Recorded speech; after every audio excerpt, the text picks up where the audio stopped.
La primavera árabe correspondieron a una serie de manifestaciones populares en clamor de la democracia y los derechos sociales organizadas por la población árabe. Se considera el comienzo de estas manifestaciones el 17 de diciembre de 2010 en la ciudad de Sidi Bouzid en Tunisia, cuando un vendedor ambulante llamado Mohamed Bouazizi fue despojado por la policía de sus mercancías y cuentas de ahorros. En respuesta a esto, Bouazizi se inmoló en forma de protesta. Durante su agonía, miles de tunecinos se rebelaron contra las malas condiciones a las que el país estaba sometido, causando un efecto dominó en el resto de las naciones árabes. Desde 1987, Ben Ali gobernaba Túnez con un gobierno considerado autoritario. Los tunecinos, ante la situación de Bouazizi, salieron a protestar contra Ben Ali. Mohamed Bouazizi falleció el 4 de enero de 2011 y 10 días después, el presidente Ben Ali dimitió de su cargo. El ejemplo de Túnez fue imitado en el resto del mundo árabe. En Egipto salieron a manifestarse millones de personas contra Hosni Mubarak, quien llevaba 30 años en el poder. Los libios contra Mohamed el-Gaddafi, que llevaba 42 años en el poder en aquel entonces. En Siria contra Bashar al-Assad, que llevaba 15 años en el poder en aquel entonces. En Yemen contra Ali Abdullah, que llevaba 21 años en el poder en aquel entonces. En Argelia, lo mismo con el presidente Abdelaziz, que llevaba 12 años en el poder. En Jordania fue destituido el primer ministro Samir Rifai, mientras que en Egipto Hosni Mubarak fue derogado el 11 de febrero del mismo año. En Libia, el gobierno de Gaddafi acudió presuntamente al uso de la fuerza aérea para reprimir a los manifestantes, y en respuesta a esto, la OTAN lideró una coalición aérea para frenarlo. Los rebeldes libios, ayudados por la OTAN, expulsaron a Gaddafi de Trípoli, la capital de Libia, y tomaron el control del gobierno. El 20 de octubre de 2011, Gaddafi fue encontrado huyendo y fue ejecutado, dando fin a la primera fase de la guerra. En Yemen, el país más pobre del mundo árabe, las protestas duraron más de un año y medio, hasta que en febrero de 2012 el presidente fue expulsado del poder. Tan solo en Qatar y los Emiratos Árabes Unidos fueron los únicos que no tuvieron manifestaciones alguna, y si la tuvieron, no causó repercusión alguna. Algunos analistas consideran que las protestas de octubre de 2010 en el Sáhara Occidental fueron el punto de partida de las revueltas. En el primer momento, la prensa occidental la denominó también como Revolución Democrática Árabe. Por otro lado, algunos analistas también denunciaron el papel que jugó algunas potencias occidentales que aprovecharon la inestabilidad política por las protestas populares de aquel entonces. El creciente caos en los estados árabes fue escenario suficiente para la aparición del Estado Islámico. Causas y consecuencias. Tunisia experimentó una serie de conflictos durante los 3 años previos a la primavera árabe. El más notable se produce en la zona minera de Gafsa en 2008, donde las protestas continuaron durante muchos meses. El catalizador para la escalada de protestas fue la autoinmolación de Mohamed Bouazizi en diciembre de 2010. La Revolución Democrática Árabe es considerada la primera gran oleada de protestas laicas y democráticas del mundo árabe en el siglo XXI.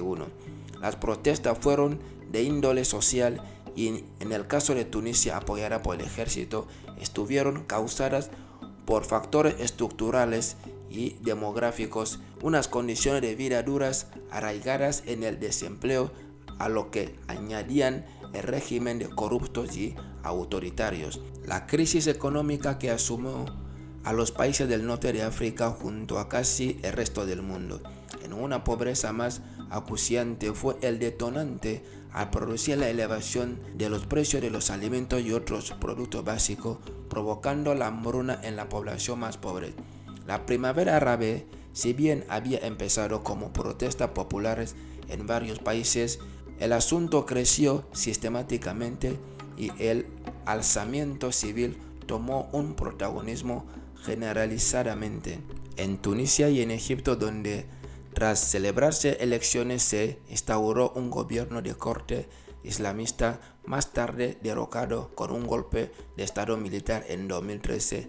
Las rebeliones derrocaron a los respectivos gobiernos en pocas semanas, pero en países como Libia o Siria, el gobierno respondió y negó abandonar el poder, lo que llevó parte de la población a armarse y comenzar guerras civiles en ambos países. En Libia, los rebeldes insurgentes derrocaron a las fuerzas gubernamentales 6 meses después del inicio de la revolución con ayuda de la OTAN. Sin embargo, en Siria, la guerra se ha prolongado y el impacto bélico intensificado sin visualizarse un fin cercano, y con registro que estiman a cientos de miles la cifra de muertos. Muchos ven la situación de Siria el lado más oscuro de la primavera árabe, debido al surgimiento de, por ejemplo, el Estado Islámico, que ha tomado vastas extensiones tanto en Siria como en Irak, la expansión yihadista que también está dando en Libia desde el fin del gobierno de Mohamed Gaddafi. En cambio, en los restantes países, la rebelión solo ha visto plasmada en pequeñas protestas y manifestaciones. La Unión Europea se reunió el 31 de enero de 2011 para decidir si apoyaba o no la revuelta popular de Tunisia y Egipto. Si bien endureció la postura frente a Hosni Mubarak, presidente de aquel entonces de Egipto, que abogó por una solución pacífica y no condenó a su gobierno. La primavera árabe costó a los países de la región casi 800.000 millones de dólares hasta el 2014. Impacto internacional. El 21 de febrero, el primer ministro de aquel entonces, David Cameron, se convirtió en el primer líder mundial en visitar Egipto después del derrocamiento de Hosni Mubarak después de 30 años en el poder. En consecuencia de las protestas de la primavera árabe, los precios de petróleo y gas subieron, al ser los países afectados los productores de petróleo y gas.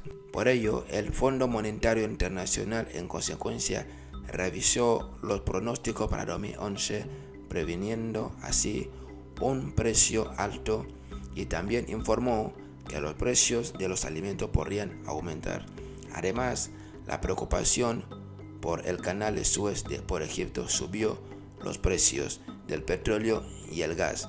El papel que jugó el Internet en las revoluciones y las redes sociales fue ampliamente discutido entre quienes lo defienden como gran causa de las revueltas y quienes lo citan simplemente como un cambio en los medios de comunicación y nunca como una causa profunda. En cualquier caso, la rápida comunicación a través de las redes sirvió para que tuviera unas características especiales y propias como la espontaneidad y la ausencia de un líder.